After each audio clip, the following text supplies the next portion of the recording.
So let's talk about what really happens when an avoidant discards you. Another relationship you thought would last forever, or maybe you all went out on a few dates and it was going really good, and then boom, out of nowhere, they disappear.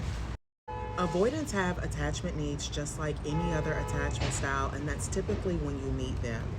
The only thing is that in the beginning, the relationship, whatever it is, doesn't feel as real to them. So they're able to give you all of their energy and all of their time and attention. And then the other shoe drops. Things start to feel a little too real, things are starting to get too deep, and they start to get scared. And so the only thing that they can do is to give that situation space. That is when an avoidant will typically discard you, or they will start blowing you off. Now the thing is that for any other attachment style, you typically feel when the avoidance starts to pull away. You notice little things, but you're able to convince yourself that it's not really happening. But the thing is, it is happening. While it is true that avoidants do have attachment needs, just like any other attachment style, they actually prioritize their independence more than anything. So when the relationship starts to get a little bit too serious, they immediately have to go back into regaining their independence. And the only way that they can regain their independence is by getting rid of the person that's infringing on it. So when an avoidant discards you, they immediately feel relieved.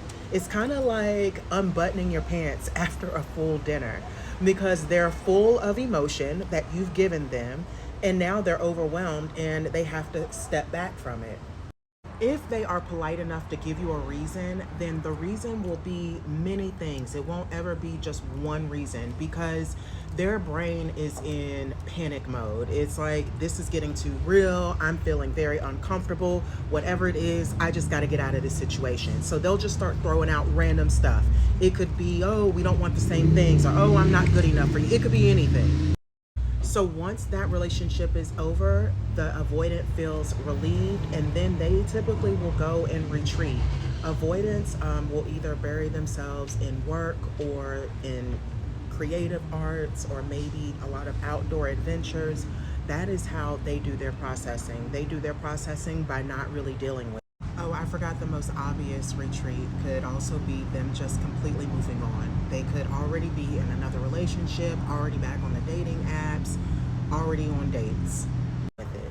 But then after some space, after some distance has been given between the avoidant and their partner, ex-partner, whatever, they might start feeling feelings again, because there's been enough space where it doesn't feel as much of a threat. Now, the time period that it takes for an avoidant to actually let those feelings resurface, oh, it could be months. But that's how it works. So that's why you're always hearing about how women will grieve the relationship right as it's over, and then the man will come back later on, months down the line, when they have already been forgotten about, because they don't allow themselves to grieve right then and there, because they're suppressing those feelings out of safety. So if you're questioning about that person that has just cut you off when you thought things were good, wondering if you'll ever hear from them again, there's a high chance that you will, but it won't be for a few months later. And I'm gonna tell you right now, don't waste your time, because if they do reach back out, they're only doing that for their own validation. It's not because they want anything serious, unless they've done the work.